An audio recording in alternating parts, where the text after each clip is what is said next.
सफलता के लिए दृढ़ता या जिसे हम परसिस्टेंस कहते हैं एक बहुत ही ज़रूरी चीज़ है। लेकिन जानते हैं, अक्सर इसे गलत समझा जाता है। आज के इस विश्लेषण में हम इसी शक्ति को समझेंगे और जानेंगे कि कैसे ये असाधारण कामयाबियों की नींव रखती है। ये जो एनालॉजी है ना, बहुत ही पावरफुल है। जरा सोचिए, जैसे कार्बन मिलाने से स्टील सख्त और टिकाऊ बन जाता है, वैसे ही परसिस्टेंस हमारे चरित्र को बनाती है। ये हमें दबाव झेलने और मुश्किलों में भी टिके रहने की ताकत देती है। मतलब ये सिर्फ अड़े रहना नहीं है, ये खुद को अंदर से मजबूत बनाना है। तो आखिर ये दृढ़ता है क्या? असल में ये दो चीज़ों का एक ज़बरदस्त मिश्रण है। इच्छा शक्ति यानी विल पावर और एक तीव्र इच्छा यानी डिज़ायर। जब किसी लक्ष्य को पाने की गहरी चाहत एक मजबूत इच्छा शक्ति के साथ जुड़ जाती है तो लगातार कोशिश करने की जो आदत बनती है ना, बस वही दृढ़ता है। चलिए अब इस सवाल की गहराई में उतरते हैं। अगर दृढ़ता इतनी जरूरी है तो ये आती कहां से है, और जो लोग इसे मुश्किल पाते हैं वो इसे कैसे विकसित कर सकते हैं? पहले समस्या को समझते हैं, फिर इसके समाधान की ओर बढ़ेंगे। देखिए, किसी भी चीज़ को बनाने से पहले ये जानना ज़रूरी है कि उसे तोड़ता क्या है, और दृढ़ता के मामले में भी यही सच है। आइए उन आम कमजोरियों पर एक नज़र डालें जो हमारी सफलता के रास्ते में आकर खड़ी हो जाती हैं। यहाँ दृढ़ता के कुछ सबसे बड़े दुश्मन हैं। टालमटोल करना, फैसला ना कर पाना या किसी चीज़ में दिलचस्पी ही न होना। लेकिन सबसे ज्यादा ध्यान देने वाली बात है इच्छा की कमजोरी और आलोचना का डर। सच कहूं तो ये वो आदतें हैं जो बड़े से बड़े सपनों को शुरू होने से पहले ही खत्म कर देती हैं। तो सबसे अहम बात, इन सब में जो आलोचना का डर है ना, वो सबसे बड़ा दुश्मन है। बहुत से बेहतरीन विचार सिर्फ इसीलिए मर जाते हैं क्योंकि लोग सोचते हैं दूसरे क्या कहेंगे। ये डर हमारे सपनों को पनपने का मौका ही नहीं देता। और ये कोई सुनी सुनाई बात नहीं है, ये इस किताब के लेखक का अपना अनुभव है। जब एंड्रयू कार्नेगी ने उन्हें सफलता का दर्शन लिखने का वो जीवन बदलने वाला प्रस्ताव दिया तो उनका पहला विचार ही डर था। डर इस बात का कि लोग उनका मजाक उड़ाएंगे। खैर, उन्होंने तो इस डर पर काबू पा लिया, लेकिन ये दिखाता है कि ये डर कितना शक्तिशाली हो सकता है। ठीक है, तो हमने दुश्मनों को पहचान लिया है। अब चलिए समाधान की तरफ बढ़ते हैं। देखते हैं कि दृढ़ता की आदत बनाने के लिए आखिर किन चीज़ों की ज़रूरत होती है।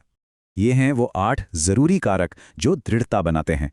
और अगर आप ध्यान से देखें तो ये उन कमजोरियों का सीधा सीधा जवाब हैं जिनकी हमने अभी बात की थी। एक निश्चित उद्देश्य दिशा देता है, एक मजबूत इच्छा ईंधन देती है और एक ठोस योजना रास्ता दिखाती है। ये सब मिलकर ही दृढ़ता की नींव रखते हैं। ये शायद सबसे सशक्त करने वाला विचार है। दृढ़ता कोई ऐसी चीज नहीं है जो कुछ लोगों में होती है और कुछ में नहीं। ये पूरी तरह से एक मानसिक अवस्था है, और इसका मतलब साफ है, कोई भी सही कोशिशों से इसे सीख सकता है और इसे विकसित कर सकता है। जरा इस स्लाइड को देखिए, यह असफलता और सफलता के बीच का फर्क एकदम साफ दिखाती है। गरीबी या असफलता की मानसिकता के लिए कोई कोशिश नहीं करनी पड़ती, वो तो अपने आप आ जाती है। लेकिन सफलता या समृद्धि की मानसिकता, उसे जानबूझकर लगातार और दृढ़ता के साथ अच्छी आदतें बनाकर हासिल करना पड़ता है। इस बात को अच्छी तरह समझ लें, कोई बहुत टैलेंटेड हो सकता है, अच्छी शिक्षा हो सकती है, लेकिन अगर दृढ़ता नहीं है तो पहली बड़ी बाधा पर ही सब कुछ रुक जाएगा। इसका कोई शॉर्टकट या कोई दूसरा विकल्प नहीं है। अब हम इस विश्लेषण के सबसे काम के हिस्से पर आते हैं, वो 4 ठोस कदम जिनका पालन करके दृढ़ता को एक आदत बनाया जा सकता है। ये 4 कदम बहुत सरल लेकिन शक्तिशाली हैं। पहला, एक ऐसा लक्ष्य चुनें जिसके लिए आप सच में जुनूनी हो। दूसरा, एक योजना बनाएं और उस पर तुरंत काम करना शुरू कर दें, चाहे कदम कितना भी छोटा क्यों ना हो। तीसरा, उन लोगों और विचारों से सचेत रूप से दूर रहें जो नीचे खींचते हैं। और चौथा, ऐसे लोगों का साथ चुनें जो आगे बढ़ने के लिए प्रोत्साहित करें और सफलता में विश्वास करें। और हाँ, यह सिर्फ किताबी बातें नहीं हैं। चलिए कुछ असल जिंदगी के उदाहरण देखते हैं कि कैसे इन कदमों ने लोगों को असाधारण सफलता दिलाई। कल्पना कीजिए, एक ही प्रकाशक को अपनी कहानी भेजना और 36 बार नहीं सुनना। हर एक नहीं एक दरवाजा बंद होने जैसा था। ज्यादातर लोग शायद कुछ ही कोशिशों के बाद मान लेते कि उनमें कोई बात नहीं है, लेकिन फैनी हर्स्ट ने ऐसा नहीं किया। ये कोई 1-2 हफ्ते की बात नहीं थी। उन्हें न्यूयॉर्क में पूरे 4 साल तक संघर्ष करना पड़ा, दरवाजे खटखटाने पड़े और अनगिनत अस्वीकृतियों का सामना करना पड़ा। उनकी सफलता उनकी दृढ़ता का सीधा नतीजा थी।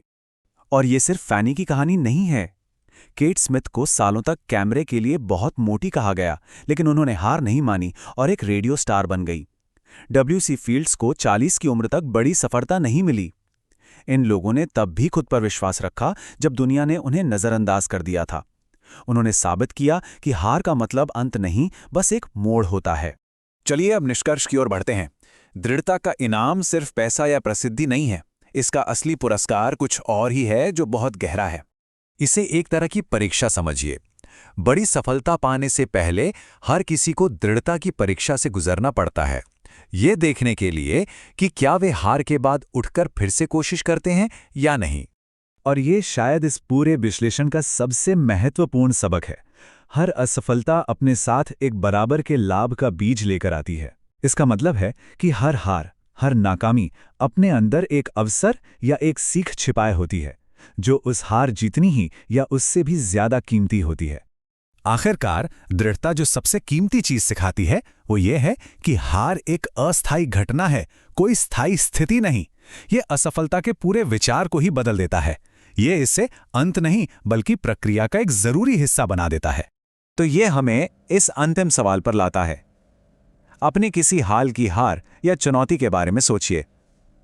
उस पल में ध्यान बाहर निकलने का रास्ता खोजने पर था या उस असफलता में छिपे अवसर के बीज को खोजने पर? बस यही चुनाव है जो सब कुछ बदल देता है।